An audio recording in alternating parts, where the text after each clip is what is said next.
Assalamualaikum warahmatullahi wabarakatuh. Nama saya Kayla Zahra. Jadi materi yang akan saya berikan pada pertemuan kali ini berjudul struktur bunga. Yuk kita belajar. Jadi isi materinya itu ada pengertian tentang apa itu bunga, fungsi bunga, bagian-bagian bunga, dan proses reproduksi bunga. Next, apa itu bunga? Bunga atau kembang dalam bahasa Jawa adalah alat reproduksi seksual pada tumbuhan berbunga dan termasuk dalam kelompok tumbuhan berbiji tertutup. Pada bunga, alat reproduksinya adalah bening sari dan putik. Bunga bisa muncul sendiri-sendiri atau berkelompok. Bunga yang muncul bersamaan disebut dengan bunga majemuk.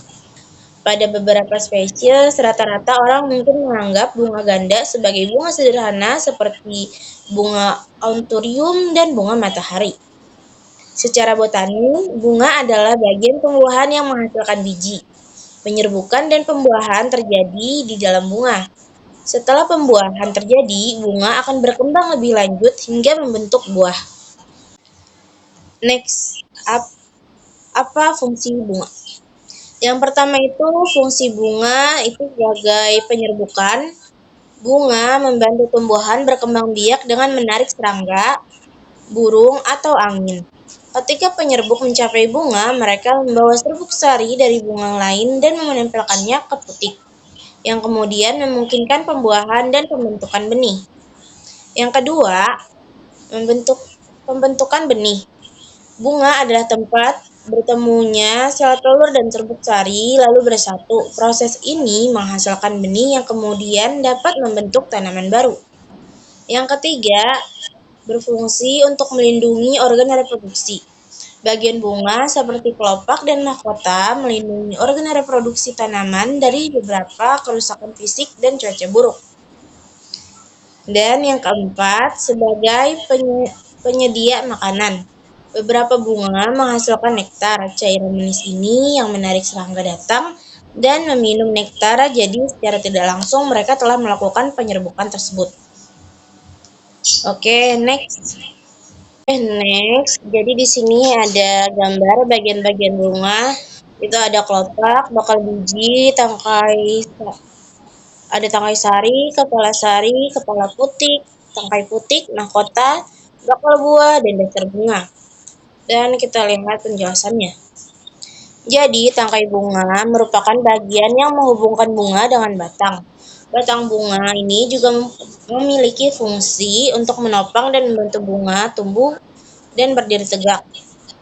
Dasar bunga terletak pada bagian bawah bunga yang menempel pada batang bunga. Pangkal bunga juga berfungsi sebagai memegang dan menopang benang sari dan putik. 3. Kelopak merupakan bagian luar bunga yang menghubungkan batang dan bunga. Fungsi kelopak bunga adalah untuk melindungi bagian dalam bunga yang sedang berkembang seperti benang sari dan putik dari kerusakan fisik dan cuaca yang buruk. Lalu ada mahkota bunga terletak di bawah kelopak bunga yang seringkali berwarna cerah. Fungsinya untuk menarik penyerbuk seperti lebah atau burung dengan keindahan dan keharumannya sehingga berkontribusi dalam proses penyerbukan. Selanjutnya ada benang sari. Bagian bunga yang menghasilkan serbuk sari berfungsi sebagai alat reproduksi jantan yang nantinya digunakan untuk melakukan penyerbukan pada putik. Dan yang terakhir ada putik, bagian bunga yang menerima serbuk sari dan benang sari.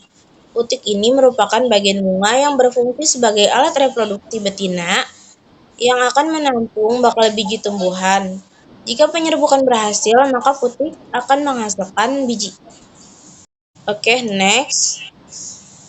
Selanjutnya secara umum, bunga memiliki bagian-bagian berupa tangkai, pangkal bunga, kelopak bunga, mahkota bunga, putik, dan benang sari. Banyak jenis bunga yang memiliki seluruh bagian tersebut, namun ada juga bunga yang hanya memiliki satu alat reproduksi, putik atau benang sari saja. Perbedaan kesempurnaan alat reproduksi ini menyebabkan bunga digolongkan menjadi dua kelompok, yaitu bunga sempurna dan bunga tidak sempurna. Jadi bunga sempurna itu adalah bunga yang memiliki dua organ reproduksi yaitu putik dan benang sari. Contohnya itu ada bunga mawar, bunga anggrek, bunga sepatu, almanda, bunga tulip, bunga asoka, dan bunga kertas atau bougainville. Sedangkan bunga yang tidak sempurna adalah bunga yang hanya memiliki salah satunya saja, baik itu putik atau benang sari. Contohnya seperti bunga pepaya, bunga salak, bunga jagung, bunga kelapa, bunga melinjo, bunga kelapa sawit, dan bunga pakis haji. Oke, next. Proses reproduksi bunga. Proses ini dimulai ketika penyerbuk seperti lebah, kupu-kupu atau burung tertarik dengan nektar dari bunga. Penyerbuk ini mendarat di kelopak bunga untuk mencari nektar atau serbuk sari. Ketika mereka berpindah ke bunga yang lain, serbuk sari dapat menempel pada tubuhnya. Selama proses ini, serbuk sari yang menempel pada tubuh hewan dapat rontok dan menempel dengan bunga lain. Ini adalah tahap penyerbukan yang paling penting, di mana serbuk sari yang dihasilkan oleh bunga jantan harus sampai ke bunga betina atau putik. Ketika serbuk sari mencapai kepala putik, serbuk sari akan bergerak melalui stilus menuju bakal buah di bagian bawah bunga yang berisi bakal biji atau sel telur. Ketika serbuk sari mencapai bakal biji, pembuatan itu pun terjadi. Inti sperma dari serbuk sari akan menyatu dengan biji sel telur sehingga membentuk zigot yang kemudian menjadi embrio. Zigot yang membentuk kemudian berkembang menjadi biji dan ovarium itu berfungsi sebagai wadah benih-benih tersebut. Selanjutnya, benih yang terbentuk akan tumbuh dan berkembang di dalam bunga. Bila benih matang, bunga akan layu atau rontok dan benih pun jatuh ke dalam tanah. Benih yang jatuh ke tanah akan tumbuh menjadi tanaman baru bila kondisi lingkungannya sesuai.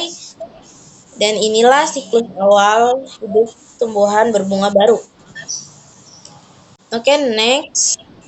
Kesimpulannya, jadi bunga adalah alat reproduksi seksual pada tumbuhan berbunga atau angiosperm yang fungsinya meliputi penyerbukan, pembentukan benih, melindungi organ reproduksi, dan untuk menyediakan makanan melalui nektar. Bunga terdiri dari beberapa bagian seperti pakai bunga, dasar bunga, kelopak, mahkota bunga, benang sari, dan juga putik. Bunga dapat dibedakan menjadi bunga sempurna yang memiliki putik dan benang sari, dan bunga yang tidak sempurna yang hanya memiliki salah satunya saja.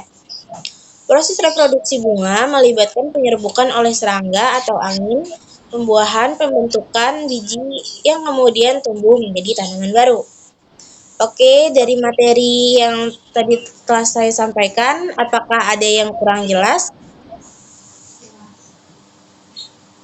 Jelas. Baik, ada yang ingin bertanya? Bisa resign. Ya. Ya, Irma mau tanya apa?